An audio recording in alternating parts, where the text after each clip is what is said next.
Assalamualaikum, hai teman-teman semua, masih bersama di SR102 dengan saya, Aulia. Kali ini kita akan membahas tentang warteg tes. Warteg tes adalah tes menggambar ya teman-teman. Penemunya adalah Ehrik Warteg. Warteg tes adalah tes melanjutkan menggambar yang terdiri dari 8 kotak dengan bentukan-bentukan tertentu. Ada titik, garis lurus, dan garis lengkung. Bagi teman-teman yang kurang bagus menggambarnya, karena yang dinilai dalam tes ini bukan bagusnya menggambar. Lantas apa yang dinilai dari tes ini? Daripada kita bertanya, kita simak saja penjelasan berikut ini.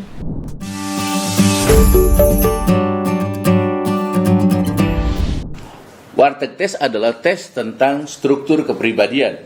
Terdiri dari 8 kotak yang memiliki bentukan-bentukan tertentu. Anda diminta untuk melanjutkan bentukan-bentukan tersebut dengan cara menggambar sesuai dengan imajinasi Anda sendiri. Bagaimana cara menggambar warteg tes yang baik dan benar? Inilah gambar warteg tes. Pertama, gambar ini belum ada nomornya. Maka Anda lah yang akan membuat urutan-urutan gambarnya. Gambar ke-1 adalah gambar yang pertama kali Anda gambar. Gambar kedua yang selanjutnya Anda gambar. Maka gambar yang ke-8 adalah gambar yang terakhir Anda gambar. Yang pertama, urutan gambar. Urutan gambar buatlah secara kombinasi. Misalnya, gambar nomor 1 bersebelahan dengan gambar nomor 2, bersebelahan juga dengan gambar nomor 3, dan seterusnya.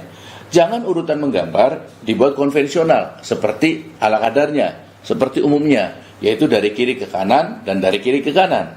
Kalau Anda menggambar dengan urutan seperti itu menandakan bahwa Anda tidak suka dengan perubahan yang lebih baik. Tapi jangan juga urutannya menggambar dengan cara acak.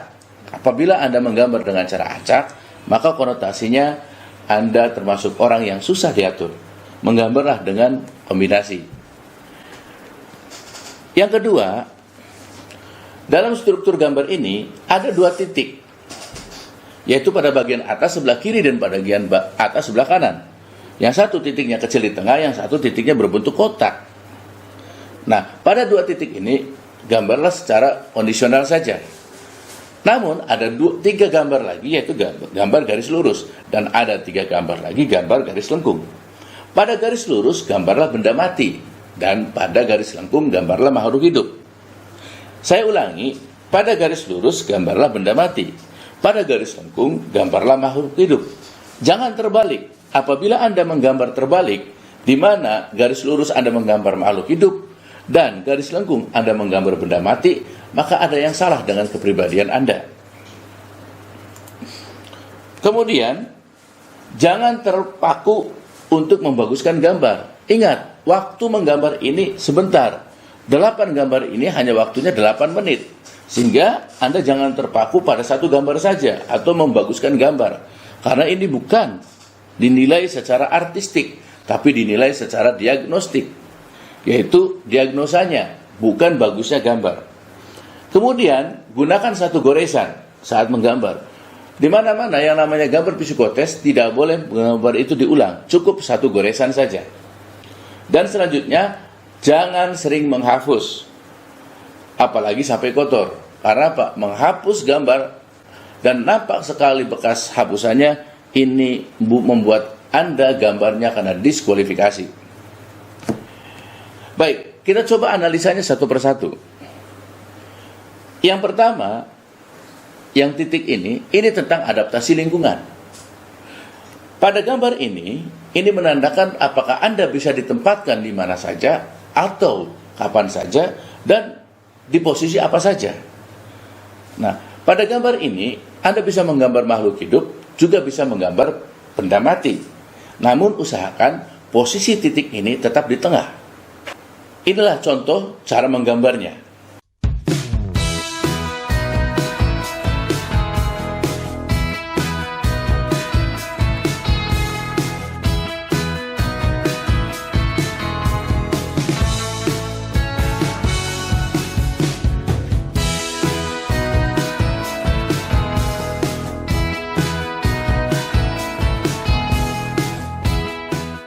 Yang kedua adalah garis lengkung. Ini menggambar makhluk hidup tentang fleksibilitas perasaan.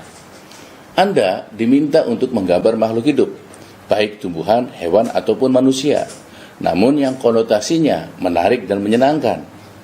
Karena ini tentang fleksibilitas perasaan. Jangan menampakkan kegusaran Anda, kekesalan Anda pada gambar ini. Baik, begini cara menggambarnya.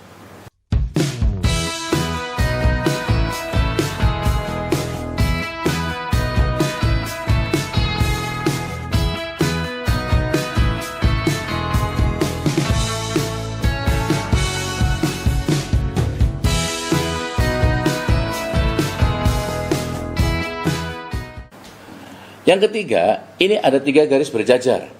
Ini adalah gambar tentang hasrat untuk maju atau ambisi. Pada gambar ini, Anda diminta untuk melanjutkan terus gambar ini. Terus berjajar tambah tinggi, tambah tinggi, tambah tinggi sampai mentok ke kanan. Setelah mentok ke kanan, barulah imajinasi Anda bermain. Terserah Anda apakah mau menggambar tiang listrik, mau menggambar gedung, atau menggambar tangga. Yang intinya dari gambar ini adalah dari kecil, bawah, naik terus sampai mentok. Usahakan jangan sampai mengalami penurunan, karena ini adalah gambar tentang hasrat untuk maju dan ambisi. Untuk lebih jelasnya, coba perhatikan gambar berikut ini.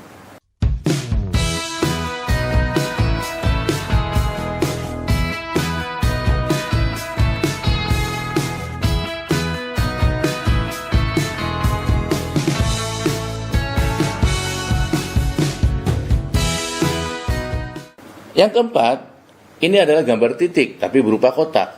Ini adalah cara mengatasi kesulitan. Setiap manusia pada saat mengalami kesulitan, dia selalu menggunakan alat. Oleh karena itu, Anda diminta menggambar alat yang sehari-hari Anda lakukan. Alat yang biasa dipergunakan oleh Anda. Terserah gambar alat apa saja.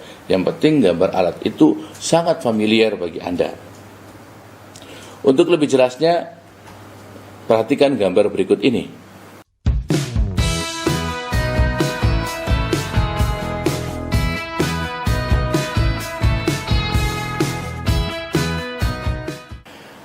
Selanjutnya, ini adalah garis lengkung. Ini menggambarkan tentang komunitas sosial, tentang bagaimana manusia itu sebagai makhluk John Politikon atau makhluk sosial. Pada gambar ini, Anda diminta untuk menggambar makhluk hidup. Tapi yang namanya sosial itu tidak bisa hidup sendiri. Oleh karena itu, pada saat Anda sudah menggambar satu jenis gambar makhluk hidup pada gambar yang bentukan ini, maka Anda diminta untuk menggambar sejenisnya di bawahnya, 2 atau 3 lagi, untuk mencerminkan bahwa yang namanya sosial itu tidak bisa sendirian. Tapi tolong diingat, kalau gambar yang pertama menghadap ke kanan, maka ke kanan semua, seirama, searah, sejalan. Kalau ke kiri semua. Untuk lebih jelasnya, perhatikan gambar berikut ini.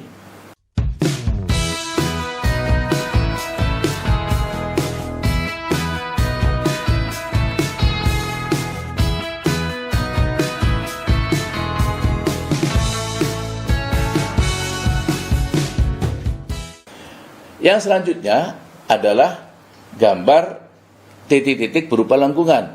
Ini adalah gambar makhluk hidup tentang kemapanan, kedewasaan. Anda gambarlah makhluk hidup, baik hewan, tumbuhan, atau manusia. Ini agak berbeda dengan gambar yang kedua tadi. Kalau gambar ini, Anda lebih menunjukkan titik kemapanannya. Ya, misalnya gambar orang dewasa, gambar pohon yang besar, atau mungkin gambar hewan yang gagah. Untuk lebih jelasnya Anda bisa melihat contoh gambar berikut ini.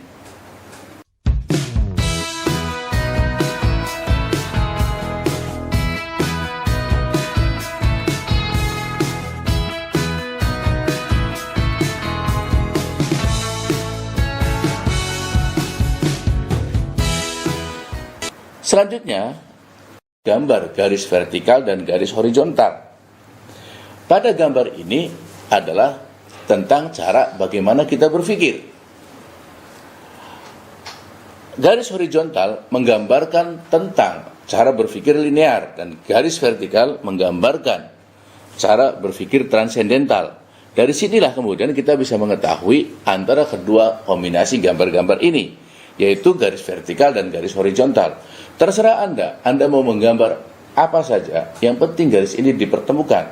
Anda bisa menggambar timbangan, Anda bisa menggambar televisi, dan lain-lain. Yang jelas, pada gambar ini Anda menggambar benda mati. Untuk lebih jelasnya, Anda bisa melihat gambar berikut ini.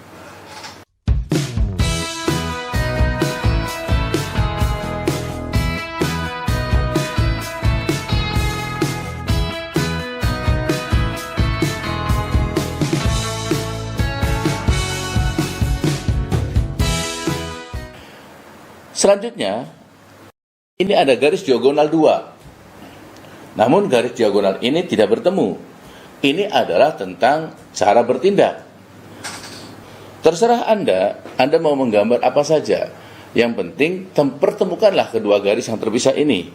Anda bermainlah imajinasi di sini. Tapi ingat, hanya satu goresan dan jangan gambarnya terlalu tekan. Untuk lebih jelasnya, mari kita perhatikan gambar berikut ini.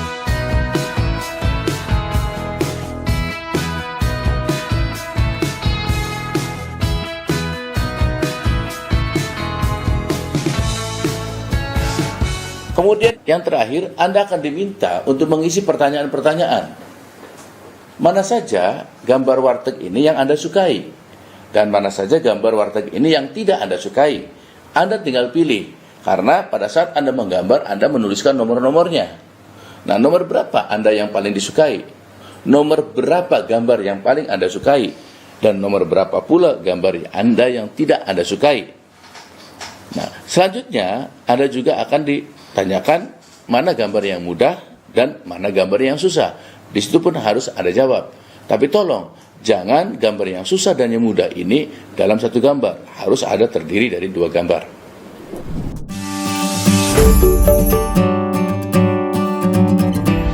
Udah jelas kan teman-teman cara mengerjakan tes warteg? Jadi buat kalian yang gambarnya kurang bagus, jangan takut ya. Karena yang dinilai bukan bagusnya menggambar. Sampai di sini dulu ya teman-teman. Kita bertemu lagi di tes berikutnya. Dah.